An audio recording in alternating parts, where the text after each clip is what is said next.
back to my YouTube channel. I am Comic Artsy, also known as Natasha, and in today's video, I am going to be restoring the Francie vintage Barbie doll. Now, in other videos, if you haven't went to go check them out right now. I have obviously restored vintage Barbie dolls, and for some reason, a lot of people have a liking to them, and so I decided to do another one today. And if you haven't checked out my recent videos, like I said, go do that right now. And don't forget to leave a like, share, and subscribe if you generally do enjoy them. We're gonna start restoring Francie, but let's first start giving some cool fun facts in the history about this doll. You know, briefly. Reading off my notes. Don't come for me. I'm just telling you some facts, and it's easier to read off the notes. So her full name is Francie Fairchild. It's not the same as Barbie. Barbie goes by Millicent Roberts for her last and middle name. So she was a fashion doll, Francie, and she was issued by Mattel from 1966 to 1976. It was not a long time, but she was reintroduced in 2011. Now the reproductions have a different face paint than the originals. Some kind of kept its originality, but still, you can tell it's different. It's a reproduction. I personally love this doll. I have 8 of them.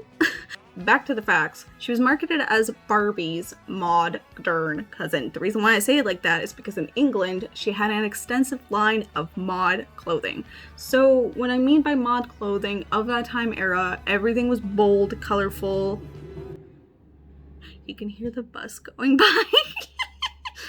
So anyways, so everything was bright, geometric, everything, the fashion was similar to Carnaby Street from the 1960s and the 1970s, and really England emphasized on that, and that is where Francie is from.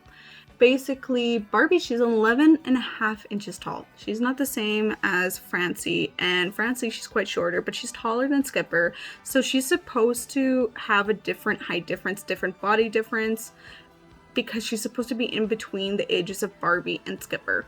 So, that being said, she is younger than Barbie. In 1965, they wanted to consider changing the Barbie, to reflect the time. They wanted to keep up with the trends. They're still scared of losing their customer base because what if the doll flops? They lose profit, and everything just flops. So they decided to produce a test run on the doll. And they introduced Francie in 1966. She was supposed to reflect a younger teen, older than Skipper, younger than Barbie. Completely different height, smaller bust, flip hairdo, and here's the thing. Rooted eyelashes. Rooted eyelashes was just not a thing for Mattel. At the time, it was kind of new for them. Especially Francie, she was the only one with rooted eyelashes. She came in several configurations over the course of the decade that she was distributed, and she began with a straight leg model. That's what I have. I apologize for my chair creaking, by the way. It's old. I need to get a new one.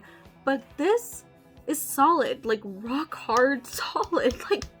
I could kill somebody with this. I'm not saying I would, but if somebody were to invade your home and this was sitting on the counter, you probably could use it as a weapon and tell the officer I used a doll for self-defense.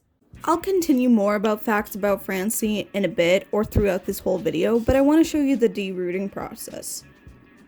Sometimes it's not easy to take out the hair. Sometimes it can come in small knots, strands, you name it, but so far I've gotten a pretty good hang of it. The process of removing the old hair and replacing it with new re-rooted hair has always been super tedious.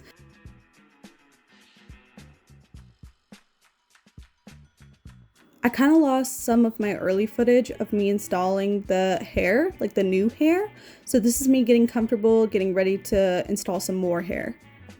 My process is pretty simple. First, I order the hair I want off of Amazon from this particular brand. Then I have it shipped to my home. It works, it's nice, it's awesome. I also order the re-rooting tool off of Amazon. Her hair for this video will have white on the inside and pink on the top. And then when I receive the hair, I take the re-rooting tool that I also ordered and begin installing. Then I take a damp cloth and put it on top of the doll's head after installing the hair. Using an iron, I basically put it on top of the damp cloth and straighten out the synthetic hair from sticking up or misshapening, and cut out the sewed parts of the hair weaves. So it should look like this. Basically, install, place cloth on top, iron cloth, take off cloth, and then cut out any excess or, like I said, the sewed part of the hair weave, and then repeat. Don't forget to thicken your Barbie hair. You don't want thin hair, it doesn't look nice.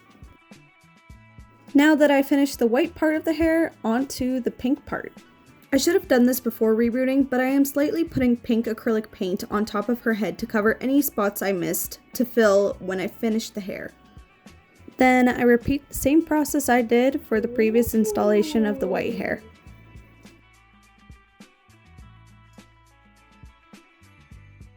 I actually broke my rerooting tool's needle, so I'm going to show you what I did to make the needles last longer and prevent from breaking again.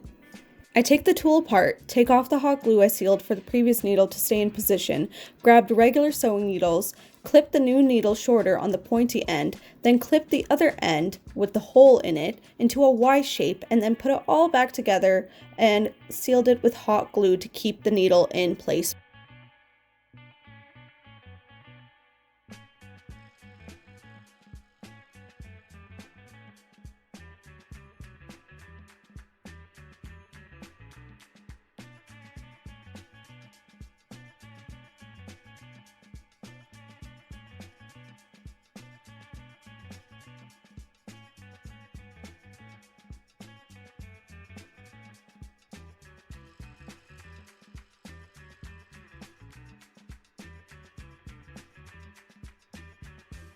Just a disclaimer, rerooting is also harmful because obviously you are working with a lot of hot products, so you got to make sure that you are very careful and remember to not burn yourself.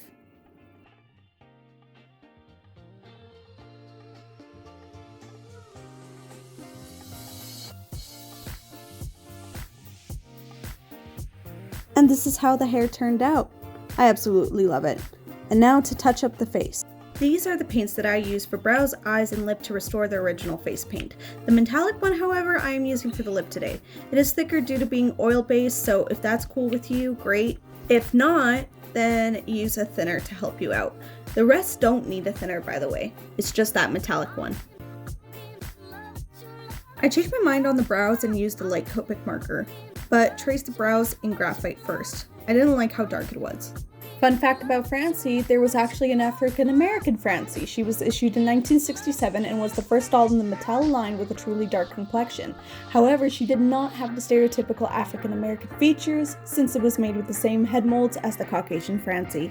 And that is why they issued Christie in 1968 and is often considered the first true African-American doll in the Barbie line. This is the outfit I had chose for her. I absolutely love it. And it matches with her hair perfectly well, but it did take me a while to figure out what kind of shoes I wanted for that dress. There was a lot to choose from, okay? And plus, her feet are very specific.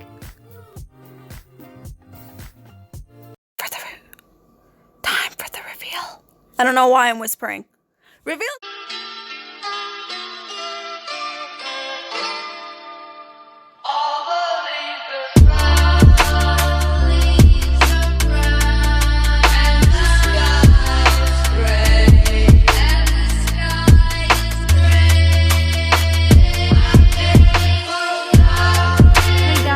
You guys enjoyed this video. I know I did. Her hair is so soft. Don't forget to leave a like, share, and subscribe down below, and I'll see you guys in the next video. Bye!